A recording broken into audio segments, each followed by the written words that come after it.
Pernah nggak sih kamu merasa dunia ini lagi nggak adil? Semua usaha kamu kayak sia-sia, dan kegagalan terus datang satu persatu tanpa henti. Rasanya kayak kamu lagi berada di jalan yang nggak berujung, dan semua pintu sukses seolah menutup rapat di depan mata kamu. Kadang, kita merasa lelah, capek, dan pengen nyerah aja. Tapi, tunggu dulu. Apa kalau gue bilang, kegagalan itu bukan akhir dari segalanya, tapi justru kesempatan emas yang tersembunyi. Yap, benar banget. Di balik rasa sakit, di balik rasa kecewa, selalu ada pelajaran berharga yang bisa bikin kita lebih kuat. Dan percaya deh, semua orang termasuk mereka yang sekarang terlihat sukses luar biasa, pernah ngerasain hal yang sama kayak kamu. Bahkan mereka mungkin pernah jatuh berkali-kali lebih parah daripada yang kamu alami saat ini. Nah, sebelum kita lanjut, gue mau ajak kamu dulu buat subscribe ke channel ARS Pandangan Hidup. Karena di sini kita bakal ngobrol tentang cara menghadapi hidup, motivasi modern, dan cara bikin setiap kegagalan kamu jadi batu loncatan menuju versi diri yang lebih baik. Jangan lupa juga tulis komentar kamu di bawah. Ceritain pengalaman gagal kamu yang paling berat. Gue pengen tahu juga, siapa tahu pengalaman kamu bisa menginspirasi orang lain yang lagi ngerasain hal sama. Oke, sekarang mari kita mulai ke langkah pertama. Satu hal yang paling penting, kita harus jujur sama diri sendiri. Apa sih kegagalan kamu? Kadang kita terlalu takut untuk menyebutnya, atau malah menutupi rasa sakit itu dengan pura-pura kuat. Tapi percayalah, kunci pertama untuk bisa bangkit adalah dengan mengenali dan menerima kegagalan itu sepenuhnya. Apakah itu proyek yang gagal, pekerjaan yang gak sesuai harapan, hubungan yang hancur, atau target hidup yang gak pernah tercapai. Semuanya harus kamu akui dulu. Jangan menipu diri sendiri dengan bilang, gak apa-apa, aku gak gagal. Padahal dalam hati kamu tahu kalau itu sakit. Mengakui kegagalan bukan tanda kelemahan, justru itu tanda keberanian. Ketika kita mulai jujur sama diri sendiri, kita bisa melihat kegagalan itu seperti cermin.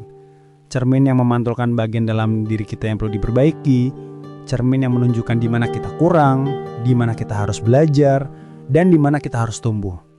Bayangin, tanpa cermin itu, kita nggak akan pernah tahu mana yang harus diperbaiki kan? Sama halnya dengan kegagalan. Rasanya memang pahit saat pertama kali ngerasainnya, tapi kalau kita bisa melihatnya dari sisi positif, kegagalan itu jadi alat paling ampuh untuk bikin kita lebih bijak. Sering banget orang ngerasa minder atau malu karena gagal. Mereka bandingin diri sama orang lain yang kelihatannya sukses terus, dan akhirnya ngerasa, kok gue gak bisa kayak dia ya? Tapi coba ingat, semua orang sukses pasti punya masa-masa gelapnya sendiri. Mereka juga pernah jatuh, pernah ngerasain kegagalan, pernah dicaci, pernah diabaikan, bahkan pernah ngerasa gak punya harapan sama sekali. Bedanya cuma satu, mereka gak berhenti. Mereka belajar dari setiap jatuhnya. Mereka gali pelajaran dari setiap sakitnya. Dan percaya deh, kalau mereka bisa, kamu juga pasti bisa. Kamu mungkin bertanya-tanya, tapi gue gak tahu harus mulai dari mana. Nah, itu wajar banget. Jangan terburu-buru. Langkah pertama bukan harus sukses lagi atau langsung bangkit, tapi cukup dengan menghadapi kenyataan bahwa kamu pernah gagal. Duduk sebentar, tarik napas dalam-dalam, dan biarkan diri kamu ngerasain semua emosi itu. Sedih, kecewa, marah, frustrasi, semua itu normal. Jangan menekan perasaan kamu karena itu bagian dari proses penyembuhan. Setiap emosi yang kamu rasain, kalau diolah dengan baik, bisa jadi bahan bakar untuk bangkit lebih kuat. Setelah itu, coba mulai lihat kegagalan dari perspektif lain. Daripada mikirin kenapa gue gak berhasil, coba tanya diri sendiri. Apa yang bisa gue pelajari dari sini? Atau, apa yang harus gue ubah supaya ini gak kejadian lagi? Kadang hanya dengan mengganti pertanyaan itu, pola pikir kita langsung berubah. Dari yang tadinya putus asa, bisa jadi penasaran. Dari yang tadinya merasa kalah, bisa jadi motivasi. Ini adalah titik di mana banyak orang gagal paham. Mereka cuma fokus sama rasa sakitnya, tapi nggak pernah lihat peluang yang terselip di balik itu. Padahal peluang itu selalu ada, bahkan dalam momen yang paling gelap sekalipun.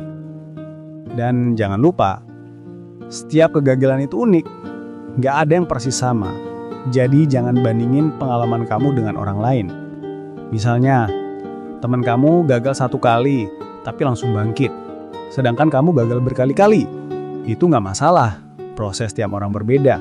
Dan penting buat kita untuk fokus sama perjalanan sendiri. Jangan sampai kita terjebak dalam perangkap sosial media, di mana orang cuma nampilin sisi suksesnya doang, sementara perjuangan mereka yang sebenarnya nggak kelihatan. Fokuslah sama diri kamu, sama pelajaran yang harus kamu ambil, sama cara kamu ingin bangkit dari keterpurukan. Satu hal yang nggak kalah penting, jangan takut minta bantuan. Kadang, kita pengen terlihat kuat dan mandiri, tapi manusia itu nggak diciptain untuk jalan sendirian.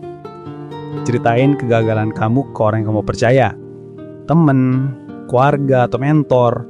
Kamu akan kaget, karena kadang cuma dengan ngobrol, beban di hati bisa terasa lebih ringan. Dan kamu bisa dapat perspektif baru yang gak kepikiran sebelumnya. Dan terakhir, ingat, kegagalan itu bukan identitas kamu. Kamu bukan orang gagal. Kamu cuma lagi ngerasain proses belajar.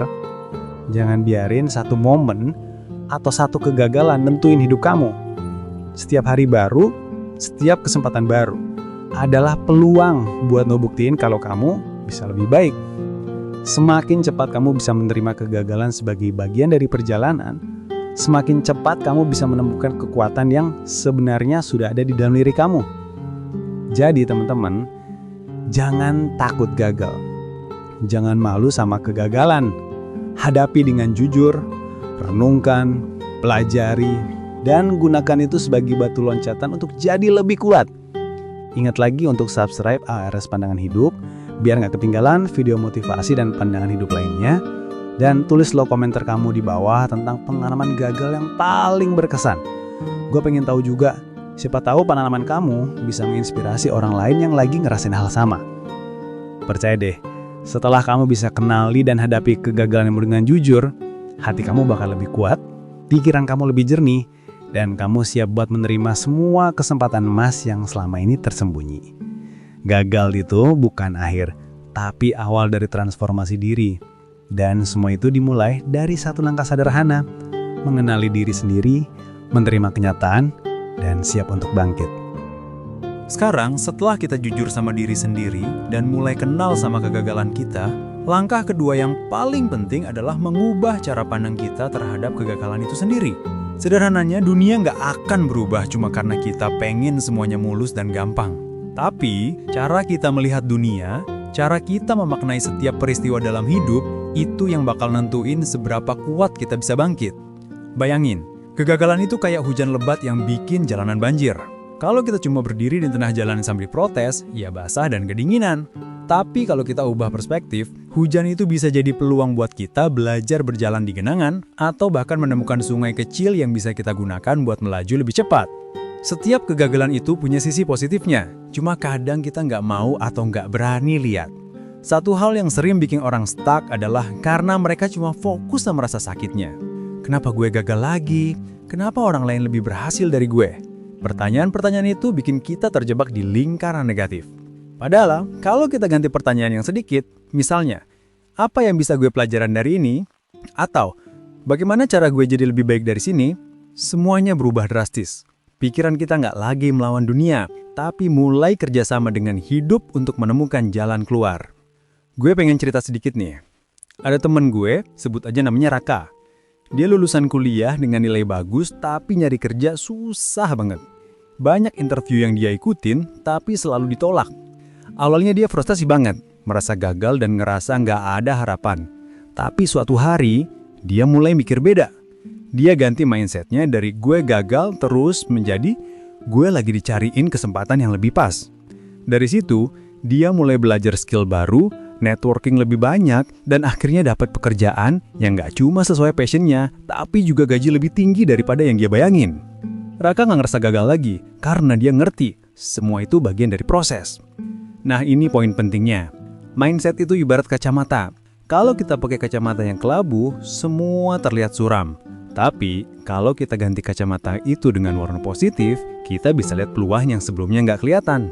Kegagalan yang tadinya bikin kita sedih, sekarang bisa jadi guru yang paling berharga. Dan yang paling keren, mindset positif itu nggak cuma bikin kita bisa bangkit, tapi juga bikin kita jadi magnet buat kesempatan emas yang sebelumnya tersembunyi. Dan gue nggak mau kamu ngerasa sendiri dalam proses ini. Makanya, gue pengen kamu subscribe ke ARS Pandangan Hidup, biar kita bisa terus ngobrol dan belajar bareng soal gimana ngadepin kegagalan, menemukan peluang, dan jadi versi terbaik dari diri sendiri. Dan jangan lupa juga tulis komentar kamu di bawah. Share pengalaman kamu tentang bagaimana kamu mulai melihat kegagalan dari sisi lain. Cerita kamu bisa banget menginspirasi orang lain yang lagi merasain hal sama. Sekarang mari kita bahas lebih dalam. Mengubah perspektif nggak cuma soal mikir positif aja. Itu soal melihat peluang di balik kegagalan. Misalnya, kamu gagal dalam sebuah proyek di kantor atau di bisnis kamu sendiri. Apa yang biasa terjadi? Kamu kecewa, marah, mungkin nyalahin diri sendiri atau orang lain. Tapi coba deh, duduk sebentar, tarik nafas, dan tanyain ke diri sendiri. Apa yang bisa gue pelajaran dari kegagalan ini? Kadang jawabannya nggak langsung datang. Tapi kalau kita konsisten, lama-lama kita bakal mulai lihat pola, apa yang salah, apa yang bisa diperbaiki, dan apa yang bisa diambil sebagai pelajaran berharga. Gue kasih contoh lain ya. Pernah nggak kamu ngerasain hubungannya hancur? Rasanya nyesek, pengen nangis, pengen nyalahin diri sendiri. Tapi setelah beberapa waktu, kalau kamu bisa lihat dari perspektif yang lebih luas, kamu bakal sadar kalau hubungan itu ngajarin kamu banyak hal. Tentang batasan diri, tentang cara komunikasi, tentang menghargai orang lain, dan yang paling penting, tentang mencintai diri sendiri. Dari kegagalan itu, kamu bisa belajar jadi pribadi yang lebih bijak, lebih dewasa, dan lebih siap menghadapi hubungan berikutnya. Kegagalan itu nggak cuma bikin kita sakit, tapi juga bikin kita berkembang. Salah satu cara gampang buat mulai ngubah perspektif adalah dengan menulis jurnal.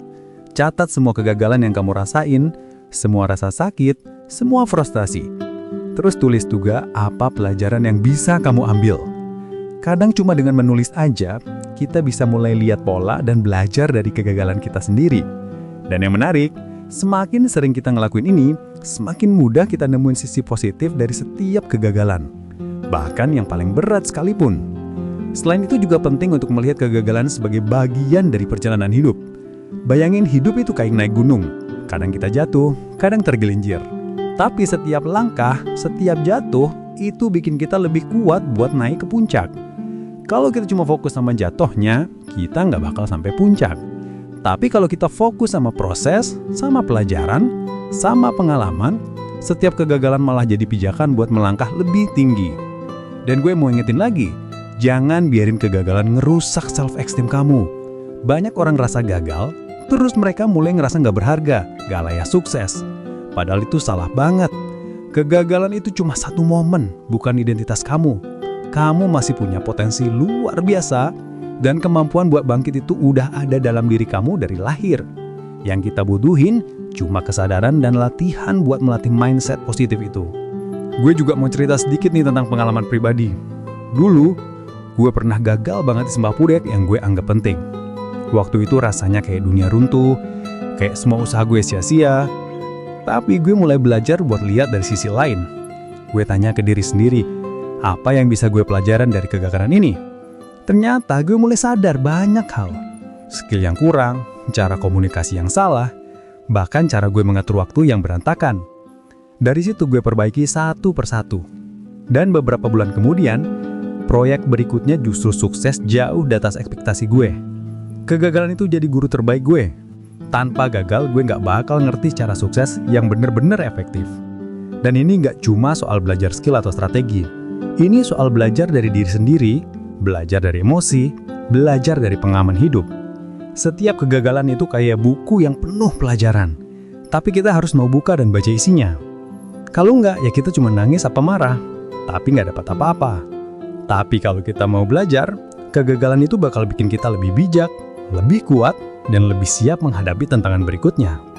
Jadi teman-teman, sekarang saatnya kita ubah cara pandang kita. Jangan lagi lihat kegagalan sebagai akhir dari segalanya. Lihatlah sebagai guru, sebagai mentor, sebagai batu loncatan untuk kesempatan emas yang selama ini tersembunyi.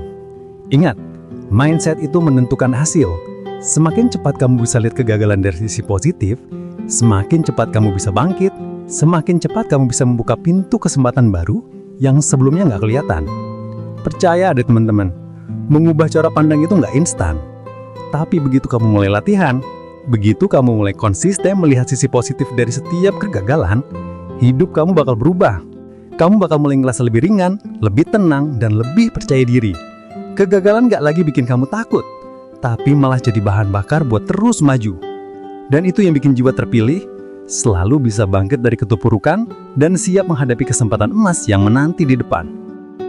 Sekarang kita udah jujur sama diri sendiri, udah kenal sama kegagalan kita, dan udah mulai ngubah cara pandang terhadap semuanya. Tapi ingat, cuma mikir positif aja nggak cukup. Mindset itu penting, tapi tanpa action nyata, mindset itu cuma wacana. Jadi, langkah ketiga ini fokus ke satu hal yang paling krusial, bangkit dengan action. Bangkit itu nggak selalu berarti langsung sukses atau langsung bikin hidup kamu mulus. Bangkit itu berarti ambil langkah pertama, sekecil apapun, untuk mulai bergerak lagi. Kadang kita mikir, gue harus sukses besar dulu baru gue bisa bangkit. Padahal itu bohong banget. Bangkit itu justru dimulai dari hal-hal kecil. Misalnya kamu gagal di proyek kerjaan atau bisnis kamu. Jangan langsung panik atau nyerah. Duduk sebentar, tarik napas, evaluasi apa yang salah, dan tulis satu hal kecil yang bisa kamu lakukan besok. Jangan langsung mikirin semuanya sekaligus. Langkah kecil yang konsisten itu lebih powerful daripada langkah besar tapi sporadis. Gue mau cerita nih tentang temen gue, namanya Dika. Dika pernah gagal total di bisnis pertamanya. Uangnya habis, pelanggan hilang, bahkan teman bisnisnya ninggalin dia. Awalnya dia pengen nyerah, pengen berhenti aja. Tapi Dika nggak mau kalah sama kegagalan. Dia mulai dari hal paling sederhana. Bikin daftar apa yang salah, belajar skill baru yang dia kurang, dan coba bisnis kecil lagi, walaupun cuma modal sedikit. Awalnya nggak ada yang serius, cuma coba-coba. Tapi karena konsisten, beberapa bulan kemudian, dia mulai dapat pelanggan tetap, bisnisnya mulai berkembang, dan akhirnya dia sukses lebih besar dari sebelumnya. Semua itu terjadi karena Dika ambil action, nggak cuma mikir positif doang. Nah, ini poin penting. Action itu bikin kita belajar lebih cepat. Kadang kita terkesalah, takut gagal lagi, jadi cuma diam. Tapi faktanya, semakin cepat kita mulai bergerak, semakin cepat kita dapat feedback. Dan feedback itu sangat berharga. Karena dari situlah kita bisa perbaiki diri. Jangan takut buat gagal lagi. Ingat, setiap action itu bukan untuk jadi sempurna, tapi untuk kita belajar dan terus maju. Dan gue pengen kamu ingat juga, bangkit dengan action itu nggak harus sendirian. Kadang kita butuh mentor, teman, atau komunitas yang bisa mendukung. Gue sendiri waktu bangkit dari kegagalan, banyak belajar dari orang-orang di sekitar gue. Mereka kasih perspektif baru, ide baru, dan bahkan support emosional yang bikin gue nggak nyerah. Jadi jangan ragu buat minta bantuan atau belajar dari orang lain. Itu bukan tanda kelemahan, tapi tanda keberanian dan kecerdasan.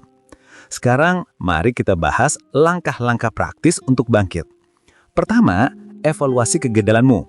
Tulis semua hal yang salah dan semua hal yang bisa diperbaiki. Kedua, tentuin satu langkah kecil yang bisa kamu mulai besok. Contohnya, kalau kamu gagal bikin konten di YouTube, jangan langsung stres mikirin ribuan view. Mulai dari bikin satu video, belajar editing, belajar narasi, dan terus posting. Ketiga, konsisten. Jangan putus asa kalau hasilnya nggak langsung kelihatan. Semua orang sukses juga butuh waktu dan konsistensi. Gue mau cerita pengalaman pribadi lagi. Dulu gue pernah gagal bikin proyek besar di kantor. Rasanya kayak semua usaha sia-sia, dan gue merasa kalah. Tapi daripada nangis atau nyalahin orang lain, gue putusin buat mulai dari hal kecil.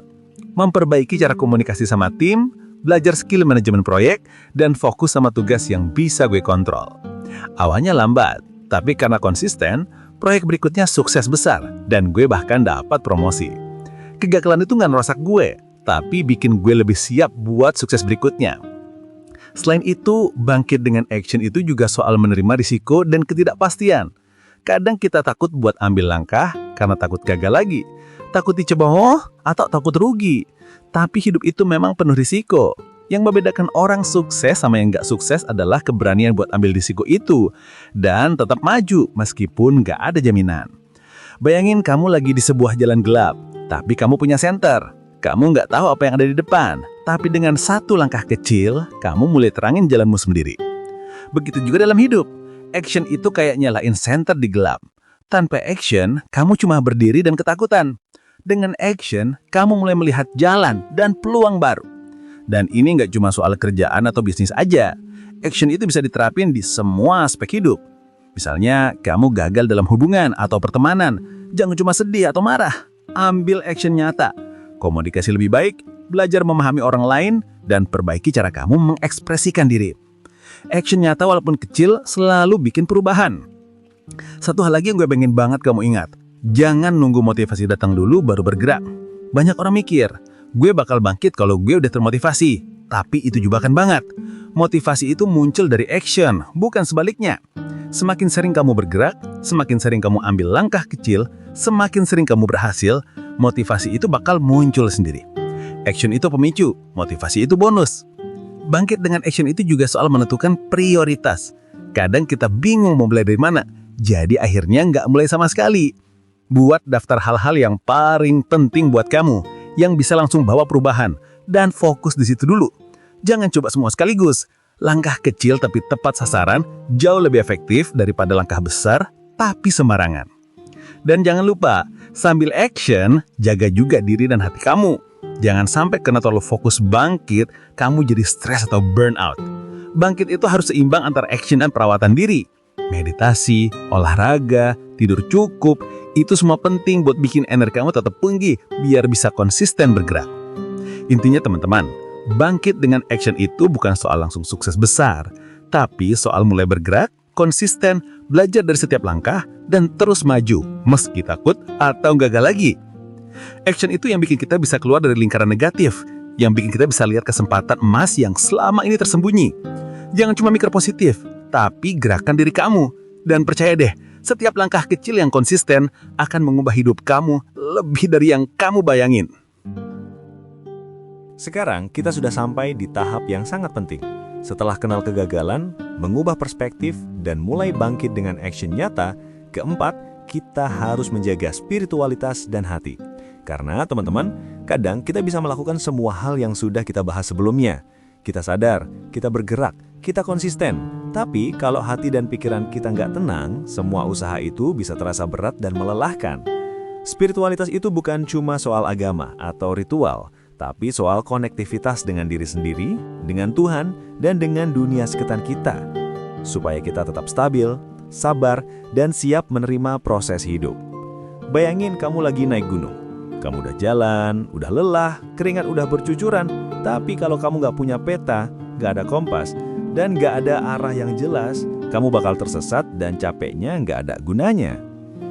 Spiritualitas itu ibarat kompas dan peta itu. Dengan hati dan pikiran yang tenang, kita bisa melihat jalan yang sebelumnya nggak terlihat. Kita bisa membuat keputusan yang lebih bijak, dan kita bisa menghadapi rintangan dengan kepala dingin.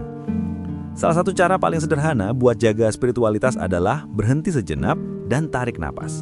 Meditasi, doa, atau sekedar duduk diam sambil menenangkan diri, itu sangat powerful.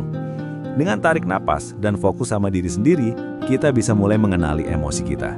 Sedih, marah, kecewa, frustasi, semua itu normal dan manusiawi. Tapi kalau kita nggak sadar sama emosi itu, mereka bisa menguasai kita, bikin kita putus asa, dan bikin langkah kita terhenti. Gue pengen cerita sedikit tentang pengalaman pribadi. Dulu setelah gagal besar di salah satu proyek, gue sempat merasa dunia gelap banget. Gue frustrasi, marah sama diri sendiri, bahkan sempat nyesal kenapa harus mencoba. Tapi suatu malam, gue duduk diam, tarik napas dalam-dalam, dan refleksi diri.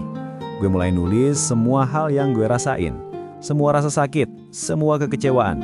Gue juga mulai minta petunjuk dan doa, bukan cuma soal sukses, tapi soal ketenangan hati dan kesabaran. Dan hasilnya, perlahan, gue bisa lihat jalan keluar. Gue bisa fokus sama langkah-langkah kecil untuk bangkit, dan yang paling penting, gue nggak ngerasa terbebani lagi sama kegagalan itu. Spiritualitas dan hati yang tenang bikin semua langkah selanjutnya terasa lebih ringan dan jelas. Dan teman-teman, menjaga spiritualitas itu nggak berarti kita nggak boleh sedih atau kecewa. Justru sebaliknya. Spiritualitas itu bikin kita boleh ngerasain emosi sepenuhnya, tanpa kehilangan kendali. Kita boleh sedih, marah, atau frustasi, tapi kita nggak terjebak lama di sana. Kita belajar menerima perasaan itu, memahami pesan di baliknya, dan kemudian melangkah maju. Sama kayak air yang mengalir, kalau ada batu, dia nggak berhenti, tapi menyesuaikan arah supaya tetap bergerak. Satu hal yang sering dilupakan orang adalah hubungan dengan diri sendiri. Kadang kita terlalu fokus sama kegagalan orang lain atau ekspektasi dunia, sampai lupa merawat hati sendiri. Tapi hati yang sehat dan tenang adalah fondasi utama buat bangkit dari kegagalan. Luangkan waktu buat diri sendiri. Lakukan hal-hal yang bikin kamu bahagia dan damai. Entah itu jalan-jalan, mendengarkan musik, menulis, atau sekedar ngobrol sama teman dekat. Dengan hati yang terjaga, energi kita untuk menghadapi rintangan dan mengambil keputusan juga lebih kuat. Selain itu, menjaga spiritualitas juga berarti percaya sama proses hidup. Kadang kita pengen semua langsung mulus, pengen semua sesuai rencana. Tapi kenyataannya, hidup itu penuh ketidakpastian. Kesempatan emas sering datang dari arah yang gak kita duga. Dengan spiritualitas, kita belajar untuk sabar, menunggu waktu yang tepat, dan tetap optimis meskipun jalannya berliku. Bayangin kita menanam biji. Kita nggak bisa maksa biji itu tumbuh besok.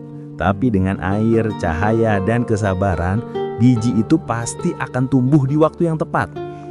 Kegagalan itu seperti tanah dan hujan yang kadang gak nyaman, tapi semuanya bagian dari proses, supaya benih kita bisa tumbuh kuat. Dan gue mau ngingetin lagi, jangan lupa untuk membagikan energi positif. Kadang kita terjebak di pikiran sendiri, terus ngerasa dunia ini kejam. Tapi ketika kita mulai membagikan kebaikan, entah sekedar senyum, kata-kata motivasi, atau bantuan kecil ke orang lain, kita nggak cuma bikin orang lain senang, tapi hati kita juga ikut damai. Spiritualitas itu juga soal koneksi. Semakin kita berbagi, semakin kita merasa hidup ini bermakna. Dan semakin kita punya energi untuk bangkit dari kegagalan. Gue juga pengen kamu ingat bahwa doa dan refleksi itu bukan cuma soal minta sukses, tapi soal meminta kekuatan, kesabaran, dan ketenangan hati. Kadang kita terlalu fokus minta hasil, padahal yang paling penting adalah proses dan kesiapan diri kita untuk menerima hasil itu. Semakin kuat kita secara spiritual, semakin mudah kita menghadapi apapun yang datang, termasuk kegagalan atau tantangan baru. Jadi teman-teman, inti dari langkah keempat ini adalah rawat hati, jaga pikiran, percayalah sama proses hidup, dan terus hubungkan diri sama energi positif di sekitar kita. Spiritualitas itu bikin kita lebih sabar, lebih fokus, lebih kuat, dan lebih siap untuk menerima semua kesempatan emas yang selama ini tersembunyi. Dengan hati yang damai, semua langkah yang kita ambil jadi lebih jelas, lebih ringan, dan lebih tepat sasaran. Ingat ya, jiwa terpilih itu bukan berarti nggak pernah gagal atau nggak pernah sakit hati. Tapi jiwa terpilih itu adalah jiwa yang bisa tetap tenang, tetap sabar, tetap percaya pada proses, dan tetap bergerak maju meskipun dunia kadang terasa berat. Dengan spiritualitas dan hati yang terjaga, setiap kegagalan justru jadi guru terbaik, setiap rasa sakit jadi bahan bakar, dan setiap langkah kecil jadi pijakan menuju transformasi diri yang lebih hebat. Sekarang kita sampai di langkah terakhir teman-teman. Setelah kita kenal sama kegagalan, mulai ubah cara pandang, bangkit dengan action, dan menjaga hati serta spiritualitas, saatnya kita bicara soal transformasi diri. Transformasi ini bukan cuma soal berhasil atau nggak berhasil, tapi tentang bagaimana kita menjadi versi terbaik dari diri kita sendiri. Kegagalan itu ibarat api yang membakar kayu lama, supaya bisa tumbuh pohon baru yang lebih kuat. Teman-teman, setiap orang punya potensi luar biasa di dalam dirinya. Kadang kegagalan bikin kita ngerasa lemah, gak berharga, bahkan pengen menyerah. Tapi sebenarnya, setiap kegagalan itu kayak batu loncatan yang bikin kita naik lebih tinggi. Semakin kita belajar dari kegagalan, semakin kita bisa memperbaiki diri, dan semakin kita bisa mengubah hidup kita jadi lebih baik. Transformasi diri itu bukan instan, tapi proses. Setiap langkah kecil yang konsisten, setiap pelajaran yang kita ambil, dan setiap doa yang kita panjatkan, semuanya bikin kita makin dekat sama versi terbaik diri kita. Bayangin hidup ini seperti proses menempa logam. Logam yang mentah ketika ditempa dengan panas dan dipukul berulang kali, akhirnya jadi pedang yang tajam dan kuat. Begitu juga kita. Kegagalan, rasa sakit, dan tantangan hidup adalah palu dan api yang menempa jiwa kita. Semakin kita sabar, semakin kita belajar, semakin kita konsisten, semakin tajam dan kuat kita menjadi. Dan satu hal yang pasti, jiwa terpilih itu adalah jiwa yang tetap berproses meskipun terasa berat. Gue mau cerita tentang seorang teman lama, namanya Maya. Maya dulu selalu ngerasa gagal dalam karir dan hubungan. Semua rencana yang dia buat sering gak sesuai harapan. Awalnya dia nyerah, merasa hidupnya gak adil. Tapi setelah beberapa waktu, dia mulai praktek semua hal yang kita bahas sebelumnya. Dia jujur sama kegagalannya, ubah cara pandang, mulai action kecil, dan jaga hati serta spiritualitasnya. Perlahan, hidupnya mulai berubah. Dia dapat pekerjaan yang sesuai passion, hubungan lebih sehat, dan yang paling penting, dia ngerasa damai sama dirinya sendiri. Transformasi Maya nggak terjadi dalam semalam, tapi karena konsistensi dan kesabaran. Dan itu bisa terjadi sama kamu juga. Dan teman-teman, transformasi diri itu bukan cuma soal materi atau pencapaian. Ini soal kedamaian batin, kepercayaan diri, dan kemampuan untuk menghadapi hidup dengan kepala tegak. Kamu bisa gagal berkali-kali, tapi selama kamu belajar, bangkit, dan tetap jaga hati, kamu selalu punya kesempatan untuk jadi lebih baik. Tidak ada yang sia-sia, semua pengalaman, semua kegagalan, semuanya adalah guru yang membawa kita ke arah yang benar. Sekarang, gue mau ngajak kamu untuk berhenti sebentar. Tarik napas dalam-dalam, rasain semua proses yang udah kita lalui, semua rasa gagal, semua usaha untuk bangkit, semua langkah kecil yang udah kamu ambil. Dan sekarang mari kita tutup perjalanan hari ini dengan doa singkat, supaya hati kita lebih tenang dan jiwa kita lebih kuat untuk menghadapi kesempatan emas yang menunggu di depan. Ya Tuhan, terima kasih atas setiap pengalaman, setiap kegagalan, dan setiap tantangan yang Engkau berikan. Tolong kuatkan hati kami, tenangkan pikiran kami, dan bimbing langkah kami, supaya bisa belajar dari setiap kegagalan dan menjadi versi terbaik dari diri kami. Buka jalan kami untuk kesempatan yang lebih baik, dan jadikan kami jiwa-jiwa terpilih yang mampu bangkit dengan sabar, bijak, dan penuh semangat. Amin. Teman-teman, jika video ini bikin hati kamu lebih ringan, bikin kamu termotivasi, atau ngerasa nemuin pandangan baru dalam menghadapi kegagalan, jangan lupa untuk subscribe ke ARS Pandangan Hidup. Karena di sini, kita bakal terus berbagi motivasi modern spiritual dan pandangan hidup yang bisa bantu kamu jadi lebih tangguh. Jangan lupa juga tulis komentar di bawah tentang pengalaman kamu menghadapi kegagalan dan bagaimana kamu mulai transformasi diri. Cerita kamu bisa jadi inspirasi besar buat orang lain. Ingat, jiwa terpilih bukan yang gak pernah gagal, tapi yang tidak pernah menyerah, selalu belajar, menjaga hati, dan bangkit menjadi lebih baik setiap hari. Setiap kegagalan adalah kesempatan emas yang tersembunyi, dan sekarang giliran kamu untuk menemukannya. Terus sabar benda, teruslah belajar, dan percayalah, transformasi diri itu nyata, dan itu dimulai dari satu langkah sederhana, menerima, belajar, dan bangkit. Sampai ketemu di video berikutnya teman-teman, tetap semangat, tetap sabar, dan tetap menjadi jiwa terpilih.